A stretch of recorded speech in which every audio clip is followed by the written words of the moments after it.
Good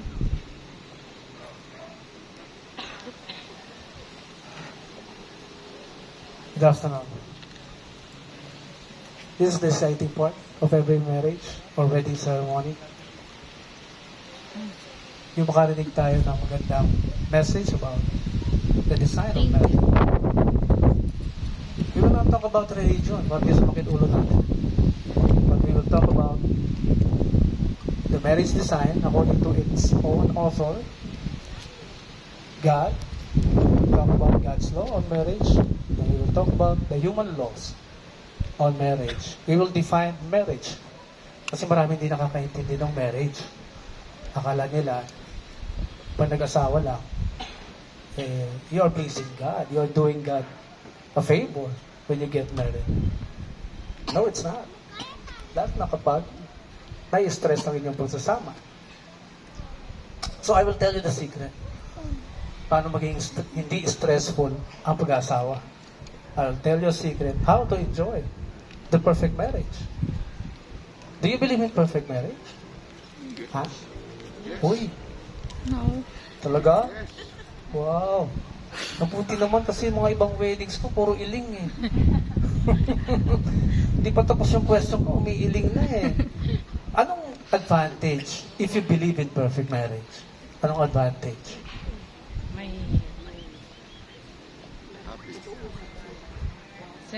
center ng marriage. Si God. Yes, not only that, you are enjoying the benefits of marriage. You will enjoy the benefits of marriage. Pinag-aralan na sa Amerika, ang bawat mag-asawang ginagawa ang tama, yumayaman. Pangalawa, humahaba ang buhay kaysa sa mga single. At may kondisyon, kapag ginagawa daw ang tama. Paano ba ginagawa yung tama sa marriage? Hindi lang yan, mami. Oo, hindi lang yan, mami. Sinusunod yung design ng marriage. Kasi ang marriage is a product, di ba? Produkto ng Diyos. Produkto ng desisyon natin. At dahil may naunang gumawa ng marriage sa atin, even before we were born, there are some laws existing na hindi natin invento, hindi control ng tao, hindi natin creation. No?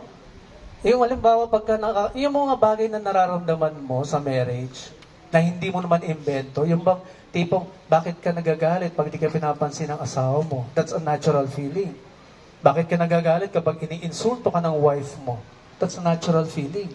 No? Bakit ka nagagalit kapag alis ng asawa mo na hindi nagpapaalam sa'yo? Sir. Bakit ka na nagagalit, ma'am, kapag yung husband, lalong hindi rin nagpapaalam sa'yo? Di ba? At ang dami-dami niyang pera, tapos hindi kanya binibigyan. No? Unamain natin ngayon yung marriage kung bakit. Umpisa natin sa Genesis. Kasi wala pa naman ako nakitang tao na naging successful to tell the whole world na hindi invento ng Diyos ang marriage. Wala makapag-contest up to now. Marriage is really ordained of God. Creation talaga niya yan. So alamin natin ano ba nangyari sa Garden of Eden. Remember, garden means order. It's a Hebrew word which means order. Hindi siya parang ganito. No. It's a place very orderly. Eden means a spot on the earth na magkasama ang Diyos at tao. So if you combine that, marriage will work in the environment of God. So, tanongin natin yung Genesis. Ang lalaki ginawa sa alabok. Ang babae sa kinuha sa tadyang ng lalaki, di ba? Bakit kaya hindi ginawa ng Diyos ang babae sa lupa? Para daw pag nag-asawa ka, husbands, yan lumabas na babae sa katawan mo, ay baby mo yan. At lahat ng needs niya ay sagot mo. That's why pag pera nila, pera lang nila. At ang pera mo, pera din niya. Bakit? You feel something. Ano yun? You expect the man to provide for everything that you need. Diba, girl? Pangalawa, ang pakiramdam nila, lalo na ni AG, they always want to be pampered, to be protected, to be secured. Ganon ang feeling ng baby, di ba? How do we treat a baby? Hindi natin ginugutom, hindi natin hinahayaang lamukin, hindi natin hinahayaang umiyak. Di ba? Yun ang gusto nyo, di ba? Hindi kayo dapat pinaiiyak. Dapat lagi kayo protected, secured. Di ba, no, AG? That's how they feel. Kaya kailangan maintindihan nyo na kayo ay baby ng bawat lalaki. Nag-asawa ka eh. You will never feel that kung hindi ka naman nag-asawa. And that is natural design sa atin. Genesis 3:17. Para malinaw ang usapan, hindi na tayo manghuhula. Sabi ng Diyos sa babae, He will rule over you. Kasi ang daming ko-confuse dyan eh. Sino ba ang pundasyon sa marriage? Both, husband and wife. Hindi. When God started everything, nandun lang, iisa lang, yung male lang yung nandun sa Garden of Eden. Doon nagsimula. Kaya sa aming pag-aaral for so many years, ako mismo, I studied marriage for over 30 years na. And I'm practicing it also. Hindi ako single. So I speak by authority here. Nakakreate pa nga ako ng book dahil sa discovery ko eh. Sa revelation na natuklasan ko about marriage. Sabi pa doon, ang mundo ginugulo tayo eh. Di ba? Pinasok yung equality. Pag dinala mo yung equality sa bahay mo, pakikipag-compete ka lagi sa husband mo. And your husband will never like it. Hindi ka pwede makapag-compete sa husband mo. Okay? Huwag mong pakita sa husband mo na you are smarter than him. Huwag mong pakita sa husband mo na mas matalino ka at well-educated ka than your husband. Magagalit yan. Ruler nga eh. The problem starts kapag hindi ka nag-take over as a ruler. Magte-take over sila to lead the family. Because they also have the capacity to be a leader. Pwede maging presidente ng kumpanya, ng bansa.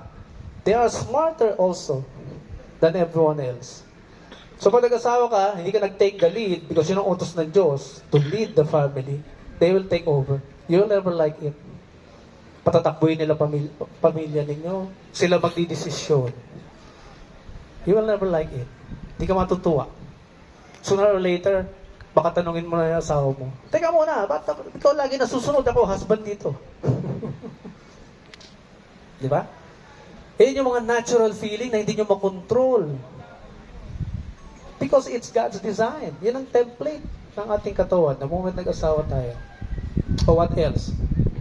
Ang greatest need daw ng lalaki, discovered by science, is respect. How to give respect to your husband. Hindi mo siya iniinsulto. Hindi mo siya sinisigawan.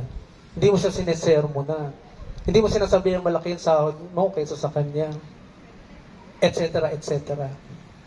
Sabihan mo sa kanila, laki ng sahod ko sa iyo eh. Ikaw nga eh, paiga-iga ka lang. Ganunin mo yan. Tingnan mo matuwa sa iyo yan. Hindi ka kakausapin yan. Because they deserve respect. That's how they spell love. Di ba, love yung namamagitan sa inyo? Oh. The husband spells love as R-E-S-P-E-C-T. The wife spells love as A-F-F-E-C-T-I-O-N. Affection. Di ba, ang baby, lagi natin kinakadel.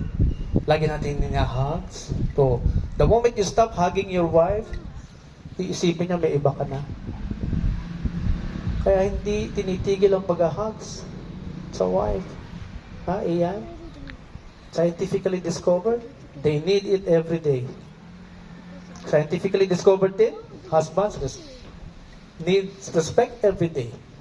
At ang sabi pa, kung kailan daw hindi niya deserve i-respect, kung kailan daw, ayon sa pag-aaral ha, kung kailan daw hindi niya deserve respect dahil galit na galit ka, yun yung oras na kailangan para ibigay yung respect. Parang love the unlovable. Wala kang choice, kundi irespeto siya. Yung bang sa oras na mainit ulo niya, hindi mo sasabayan. No? Kaya ang posisyon ng mag-asawa dapat lagi back to back eh. Kasi ito lang likod natin, yung pinaka-unprotected. So pag back to back kayo, kikita nyo lahat ng direksyon yung problema. Iikot kayo. Hindi yung face to face. blaming each other all the time pag may problema. Pag nai-stress na, kasi face-to-face kayo tumingin sa isa't isa, kaya you're blaming each other. Subukan niyo mag-back to back at tingnan niyo yung bawat problema darating and fight as one. Ang sarap ng feeling. Try niyo minsan, pag may time. Baka di niyo pa nagagawa yun. Yung bang magkasama kayong lalabanan yung problem. Not just, ikaw gumawa ng problema na yan eh. Bahala ka, sagutin mo yan. No? Not like that. Because marriage is a gem. Gem means two precious stones na pinag-iisa. Di ba? Pinag-iisa. Two precious stones. Para maging pure na gem kayo, kailangan dumaan sa init, sa pressure, sa lahat ng pagsubok, challenges. Kaya pag sumuko ka, you can never become one. Give up kayo agad. And mataas ang statistics ng broken marriages sa first 5 years. Kaya Ian, remember yung counseling natin? First 5 years, you have to discover your purpose. Why you are living on earth. Hahanapin yan ni AG for the first 5 years. Papasukin talaga kayo ng challenge. Because it's naturally designed. At sabi pa ni Albert Einstein, marriage is a risk. But it's a great and enjoyable risk. Sabi niya, may conditions na binigay. If you have the same spirit. Naintindihan ko bigla. Kasi pag mag-asawa na, di ba, isang katawan na lang. And one body requires just one spirit. Naisip niya, hindi pwedeng magkaiba kayo ng gusto sa buhay. Hindi pwedeng may sarili kang goal, may sarili ka ring goal. Hindi ubra. Hindi kayo magtatagal. Kaya gusto nyo magtagal kayo, iisa lang kayo dapat ng lipad. Iisa lang kayo ng mithiin. Iisa lang ang gusto nyo sa buhay. Iisa lang ang desire ninyo sa buhay. Iisa lang ang destiny. This is my goal. Okay. Kailangan may goal ka. Pag wala, hindi niya alam kung saan siya magsasubmit. Don't expect a woman to submit to you kung wala ka namang goal. Saan tayo pupunta? Diba? Kaya yung pag-submit, hindi yan paglalaba, pagtimpla ng kape, pagsunod sa lahat ng utos ng lalaki, hindi. It's about submission to the goal of the husband. Kaya lagi ko sinasabi sa lahat ng kausap kong mag-aasawa, pag problema ang marriage, it is always the man to be blamed. It is always the man to be blamed. Bakit? Sa'yo nagsimula ang marriage eh. Magkakaasawa ba si AJ kung di mo siya inalok? Di ba? Nananahimik siya eh. Inalok mo ng marriage. And I'm sure hindi lang love. Love kita, pakasalan mo ako. Hindi lang yun. Di ba? Meron kang package na binigay. Anong package yun? Di kita papaiyakin. Di kita gugutumin. I will give you a good life. I'll give you a better life. Di ba na, AJ? Kasi pag wala nun, papayag pa kayo? Ha? Hindi. Di ba? Hindi pwedeng mayaman lang, okay na eh. Or pogi lang, okay na eh. Di ba? Hindi ubra, no girl? There must be a goal. Okay? So that's marriage. Now, to continuously enjoy perfect marriage, align yourself to the design of the product. That's the time you will really live a stress-free life. No? At least very good na intindihin yung perfect marriage. Because perfect means alignment. Alignment to the design of the product. Kaya if you talk to your husband, if you talk to your spouse, na ayon sa sinasabi ng Bible, ayon sa sinasabi ng Diyos, you will enjoy stress-free life. Hindi mo iniinsulto yung husband mo. Hindi mo sinisermonan yung husband mo. Kundi binibuild up mo pa siya palagi. O di lalo kang mamahalin yan. Di ba? O ikaw naman husband, the more you give affection to your wife, the more na irerespeto ka niya. Kaya wala kayong space in between because nasusupply yung needs ng isa't isa. Gets nyo? Walang division. Because yung division na yan, kapag hindi nasusupply yung needs ng isa't isa, yung division na yan, gusto yan ng mga salisigang. People na interesado sa'yo. Na pag nakitang trouble marriage ka, oh, bibigyan ka ng atensyon. Kasi yung attention mo, na deserve mo, hindi mo makuha sa bahay.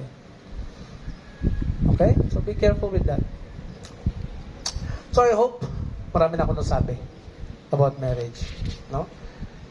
Finally, sabi ni Apostle Paul, husbands, love your wives. Oh, look at the requirement. Love your wives. Hindi siya noun.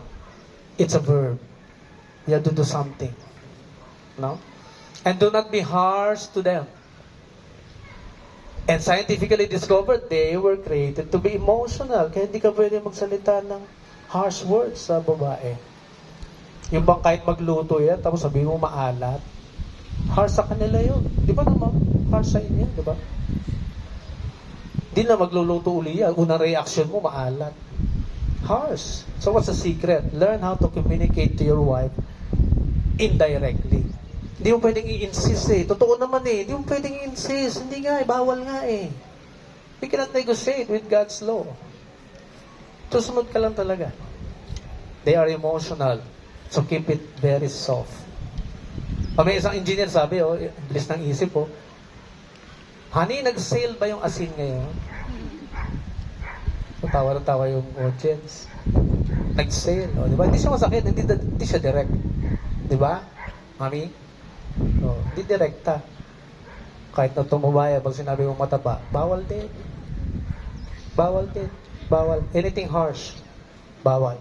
So, our role is to study it. How to communicate with the wife nang hindi direkta. Kahit pasabihin mo totoo. Okay? So, thank you for your attentive listening. Sa mga mag-aasawa dyan, baunin nyo na yan para hindi may stress yung inyong marriage. Maraming salamat po. Congratulations.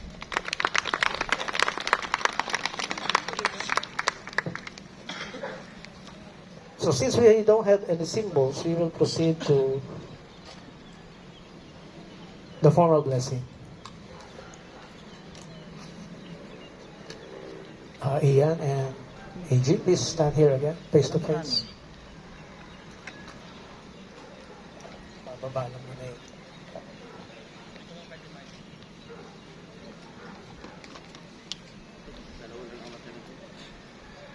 Ulitin natin natin kanina.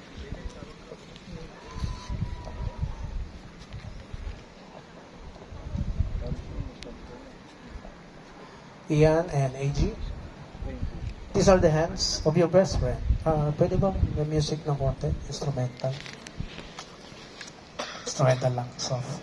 Thank you. Ian Joshua and AG Rose, these are the hands of your best friend. Young and strong and vibrant with love, that is holding yours on your wedding day, as he or she promises to love you all the days of his or her life.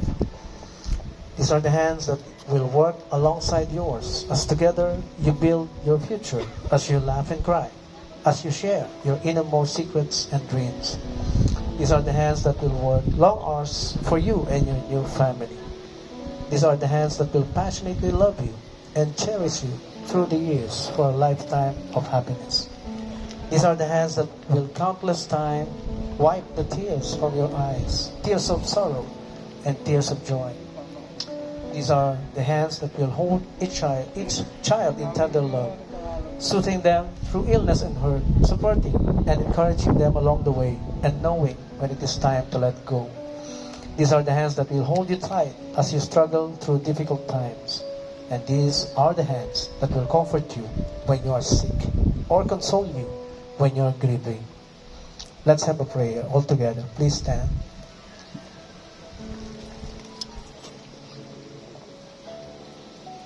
Almighty God, bless these hands you see before you today. May they be always be held by one another. Give them the strength to hold on during the storms of stress and the dark of disillusionment. Keep them tender and gentle as they nurture each other in their wondrous love. Help these hands to continue building a relationship rich in caring and devoted and enriching for your perfection. May Ian Joshua and E.G. Rose see their four hands as healer and protector, shelter and guide. Amen. And now, Ian Joshua and E.G. Rose, by the power vested in me by the Republic of the Philippines, and now pronounce you husband and wife. Kiss.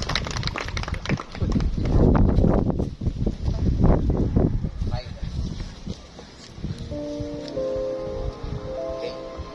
Ian, may you kiss your bride. Bawal ang Wife. smack. Wait lang, bawal ang smack. Bawal ang smack, ha? Okay, longer. Go on.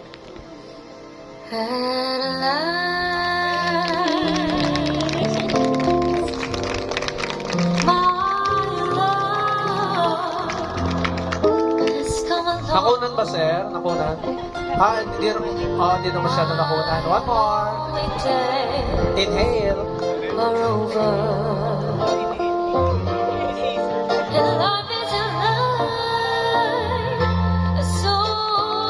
Congratulations, Ian Joshua and A.G. Rose. Our newlyweds. You may now take a seat. Thank you, beloved guests. We shall now proceed to the signing of the marriage certificate to be recorded with the state or to our government.